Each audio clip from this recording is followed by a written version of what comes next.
ಮುಂದಿನ ರಾಶಿ ಕರ್ಕಾಟಕ ರಾಶಿಯವರಿಗೆ ಈ ಗುರು ಫಲ ಹೇಗಿದೆ? ನೋಡಿ, ಸಾಮಾನ್ಯವಾಗಿ ಗುರು ಜನ್ಮದಲ್ಲಿದ್ದಾಗ ಕೆಲವೊಂದು ತೊಂದರೆಗಳನ್ನು ಎದುರಿಸಬೇಕು ಅಂತ. ಆದರೆ ಕರ್ಕಾಟಕ ರಾಶಿಯವರಿಗೆ ಜನ್ಮದಲ್ಲಿ ಪರಮೋಚ್ಚ ಸ್ಥಾನದಲ್ಲಿರೋದ್ರಿಂದ ಏನಾಗುತ್ತೆ, ತುಂಬಾ ಚೆನ್ನಾಗಿ ಹಣ ಸಂಪಾದನೆ ಆಗುತ್ತೆ ನಿಮಗೆ. ಈಗ ಗುರು ಮಿಥುನದಿಂದ ಕರ್ಕಾಟಕ ರಾಶಿಗೆ ಬರ್ತಿರೋ. ಹೌದು, ಕರ್ಕಾಟಕದಕ್ಕೆ ಜನ್ಮ ಅಂತ ಹೇಳ್ತೀವಿ ನಾವು. ಯಾವ ರಾಶಿಯಲ್ಲಿ ಗುರು ಇರ್ತೇನೆ ಅದು ಜನ್ಮ ಗುರು ಅಂತ. ಹಾಗಾಗಿ ಜನ್ಮದಲ್ಲಿ ಅಷ್ಟೊಂದು ಫಲ ಕೊಡೋದಿಲ್ಲ ಗುರುಗ್ರಹ. ಆದ್ರೆ ಈ ಮಿಥುನ ರಾಶಿಯವ್ರಿಗೆ ಅನುಕೂಲ ಆಗ್ತದೆ ನೋಡಿ ಈಗ, ಯಾಕಂದ್ರೆ ದ್ವಿತೀಯದಲ್ಲಿ ಬರೋದ್ರಿಂದ ಅವ್ರಿಗೆ ಅನುಕೂಲ. ನಾನು ಹೇಳಿದೆ, ಇವ್ರು ಎಷ್ಟೇ ಹಣ ಸಂಪಾದನೆ ಮಾಡ್ಬೋದು, ಸಂಪಾದನೆ ಮಾಡ್ತಾರೆ, ಆದ್ರೆ ಅದು ಉಳಿಯೋದಿಲ್ಲ ಅಂತ ಹೇಳುತ್ತೆ. ಹಾಗಾಗಿ ತುಂಬಾ ಎಚ್ಚರಿಕೆಯಿಂದ ಇರಬೇಕು. ನೀವು ಹಣ ಸಂಪಾದನೆ ಮಾಡುವಂಥದ್ದಲ್ವಾ ಇಲ್ಲಿ. ಹಣ ಸಂಪಾದನೆ ಯಾರು ಬೇಕಾದ್ರೂ ಮಾಡ್ಬೋದು, ಯಾವ ರೀತಿ ಬೇಕಾದ್ರೂ ಮಾಡ್ಬೋದು. ಅದನ್ನ ಸಂರಕ್ಷಣೆ ಮಾಡುವ ಕಡೆ ಗಮನ ಕೊಡಬೇಕು ನೀವು. ಯಾಕಂದ್ರೆ ಗುರುಗಳು ಹೇಳ್ತಾ ಇದ್ದಾರೆ, ಏನೋ ಬದಲಾವಣೆಯಿಂದ ನಮ್ಗೆ ಅನುಕೂಲ. ಹೌದು, 100% ಆಗುತ್ತೆ. ನಿಮಗೆ ನಿಮ್ಮ ವ್ಯಾಪಾರಗಳು ಅಭಿವೃದ್ಧಿ ಆಗುತ್ತೆ, ಉದ್ಯೋಗ ಅಭಿವೃದ್ಧಿ ಆಗುತ್ತೆ, ಹಣ ಬರಬೇಕಾಗಿರೋ ಬಾಕಿ ಹಣ ಎಲ್ಲ ಬರುತ್ತೆ.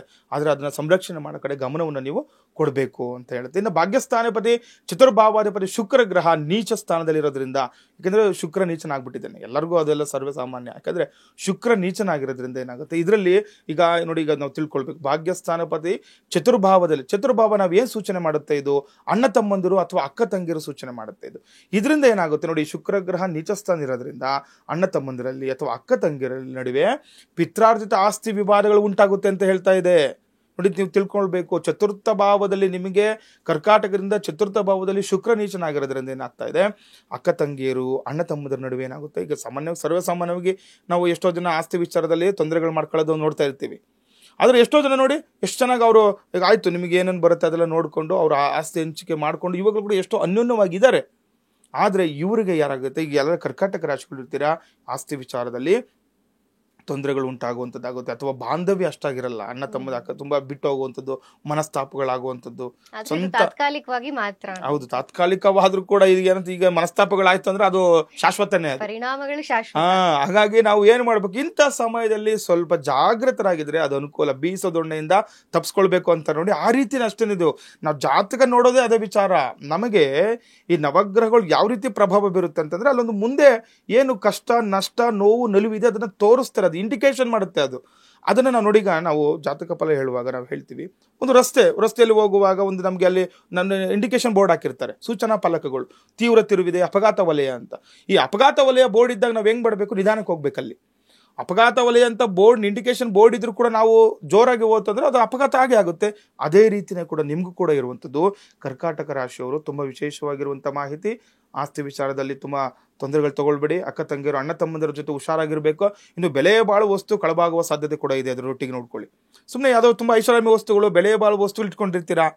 ಇವಾಗ ಎಲ್ಲ ಬೆಲೆ ಬಾಳುವ ವಸ್ತುಗಳಿಗೆ ಮೊಬೈಲ್ಸ್ ಕೂಡ ತುಂಬಾ ಬೆಲೆ ಬಾಳುವಂಥ ವಸ್ತುಗಳಿರುತ್ತೆ, ಅಥವಾ ಬಂಗಾರಗಳು ಒಡವೆಗಳನ್ನ ನೀವು ಕಳ್ತನ ಆಗುತ್ತೆ ಅಥವಾ ಕಳೆದುಕೊಳ್ಳುವಂತಹ ಒಂದು ಜಾಗರೂಕರ ಇರಬೇಕು ಅಂತ ಹೇಳುತ್ತೆ. ಇನ್ನು ಕೆಲಸ ಕಾರ್ಯಗಳು ವಿಳಂಬ ಹಾಗೂ ಶತ್ರುಗಳು ಹೆಚ್ಚಾಗ್ತಾರೆ ಅಂತ ಹೇಳ್ತಾರೆ ನೋಡಿ.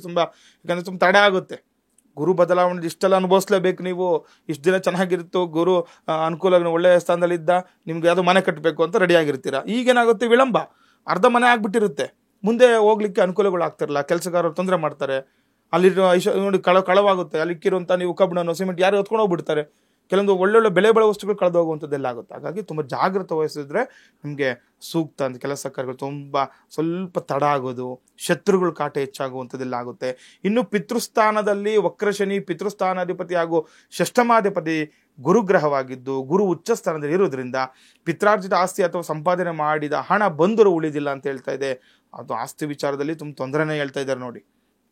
ಯಾಕಂದ್ರೆ ಉಚ್ಚ ಸ್ಥಾನದಲ್ಲಿ ಈ ಒಂದು ಗ್ರಹಗಳು ಇದ್ರೂ ಕೂಡ ನಿಮ್ಗೆ ಏನಾಗ್ತಾ ಇದೆ, ಪಿತ್ರಾರ್ಜಿತ ಆಸ್ತಿ ಮತ್ತೆ ಆ ಸಂಪಾದನೆ ಮಾಡಿದ ಆಸ್ತಿ ಕೂಡ, ಪಿತ್ರಾರ್ಜಿತ ಆಸ್ತಿ ಅದು ಒಂದ್ ಕಡೆ ಆತಂದ್ರೆ ನೀವೆಷ್ಟೋ ಕಷ್ಟಪಟ್ಟು ಸಂಪಾದನೆ ಮಾಡಿರ್ತೀರ. ಯಾದ್ರೆ ಈಗ ವಕ್ರಶನಿ ಪಿತೃಸ್ಥಾನಾಧಿಪತಿಯ ಮತ್ತೆ ಷಷ್ಠಮಾಧಿಪತಿಯಲ್ಲಿ ಗುರು ಇದ್ದಾಗ ಏನಾಗುತ್ತೆ, ಈ ಆಸ್ತಿ ವಿಚಾರ ಪಿತೃ ವಿಚಾರ ಮತ್ತೆ ನೀವು ಏನು ಓನಾಗಿ ಸಂಪಾದನೆ ಮಾಡಿರ್ತೀರಾ ಅಂಥದ್ದು ಕೂಡ ನಿಮಗೆ ಕಳೆದುಕೊಳ್ಳುವಂತಹ ಅವಕಾಶಗಳು ಹೆಚ್ಚಾಗಿರುತ್ತೆ ಅಂತ ಹೇಳ್ತಾ ಇದೆ.